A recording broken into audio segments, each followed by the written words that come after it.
Hi guys, welcome to another episode of Interior Design with Rae, bringing you tips and tutorials for your home renovation journey. So today I'm going to show you this completed 5-room HDB apartment in Dawson Road.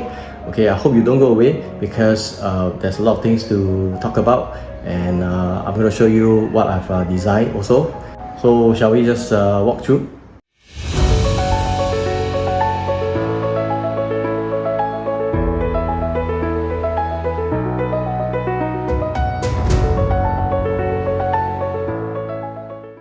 Okay, hi guys, so right now I'm just standing in front of the main door. So this is a 5-room HDB apartment. It's about 110 or 115 square meter. This is a resale HDB apartment. So my clients bought over this place and contacted me through YouTube, and so I followed up with him and I proposed my design to him and he liked it, and so here we are today. Okay, so I'm going to show you the entire place, what I've designed and what I've proposed. So at the main entrance here, you can see this is the existing DB. Okay, so existing DB, usually you just have to cover up with a deeper cabinet so it's more usable.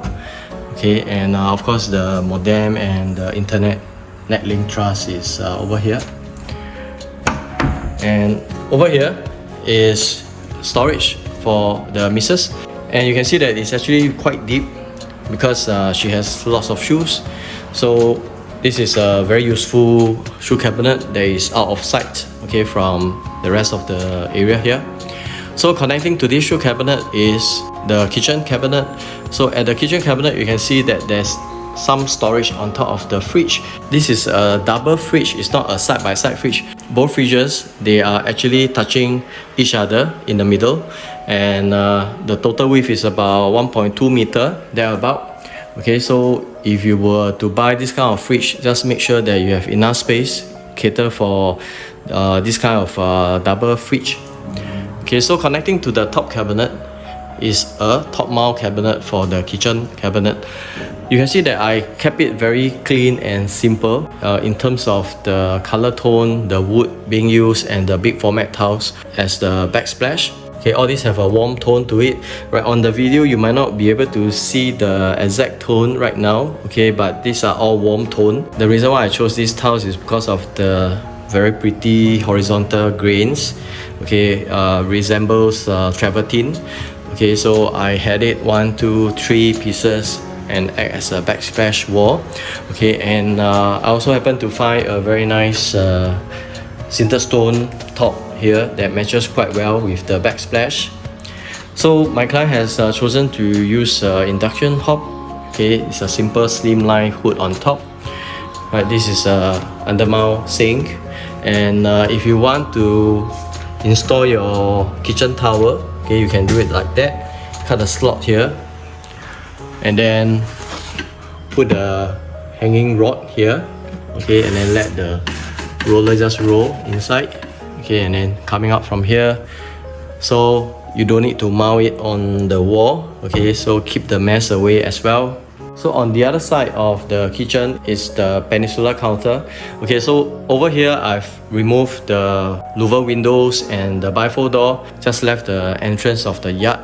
Okay, and then this is a 2 sliding door. Okay, so this is synchronized, so you open one side but the other door will open. So over at the peninsula counter you can see there are lots of drawers. Okay, over here there's also lots of drawers, and then you can see there's this flap here.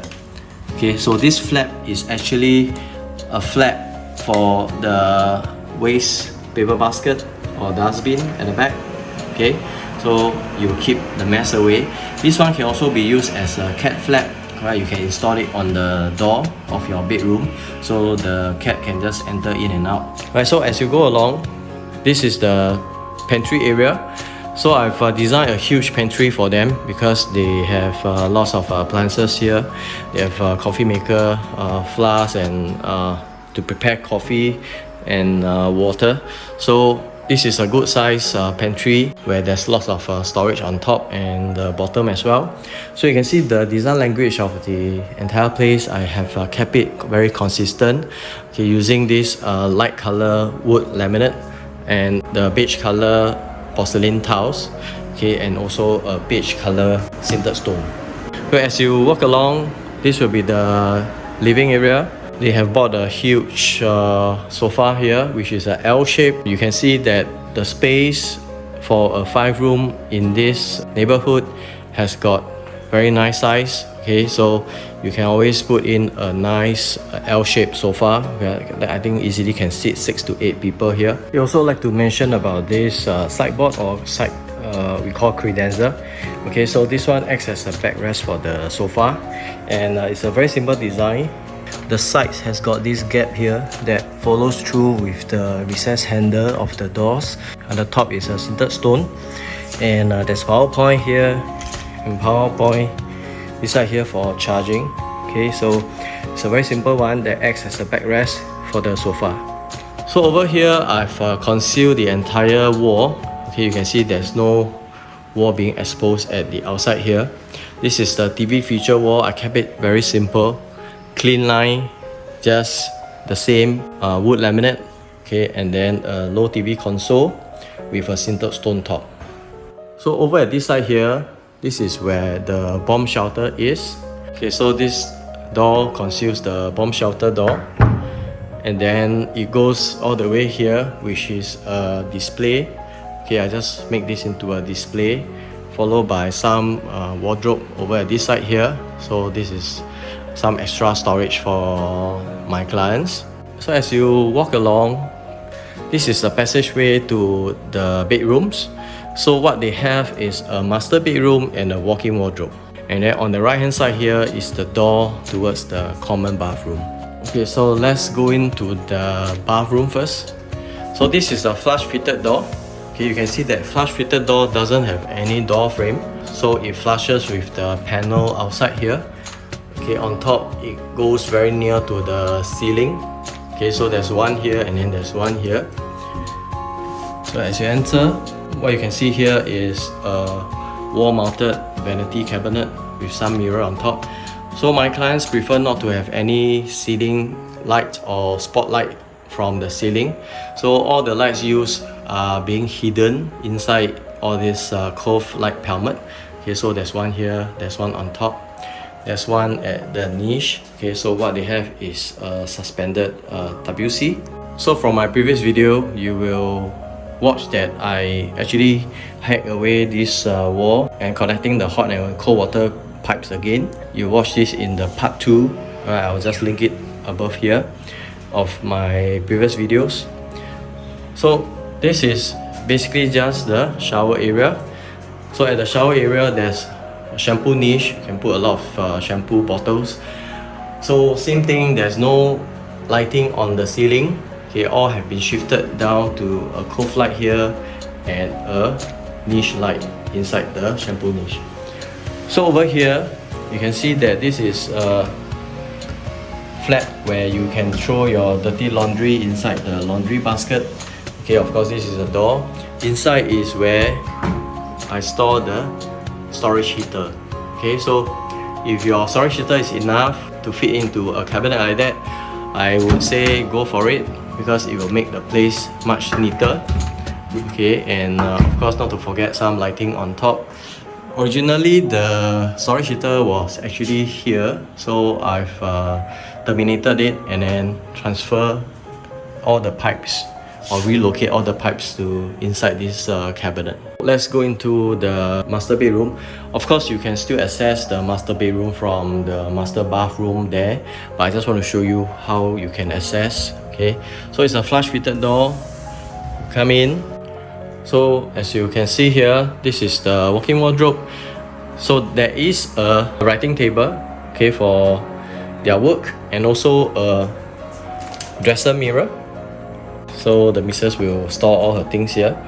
So just make sure that it's deep enough to store all the makeup stuff. And this table actually faces the view of the greeneries, which I think is fantastic.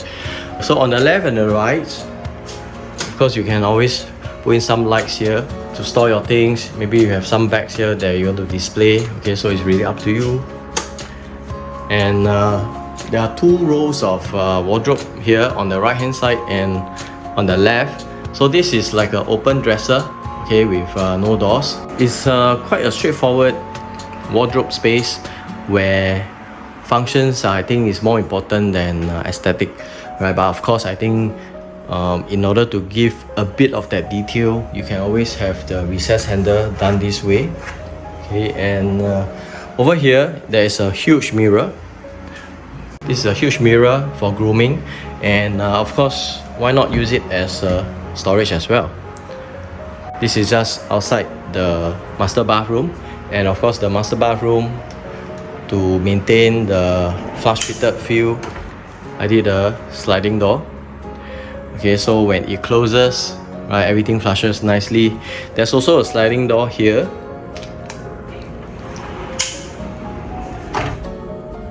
Right, it blocks up the master bedroom from the walk-in wardrobe. And over here is a recess where you will use it to open the sliding door, and then let it go. It's a soft opening. Same for here as well. There's a recess here. Let it go, and then you just open gently. So beside the walk-in wardrobe is the master bedroom, or just the sleeping area.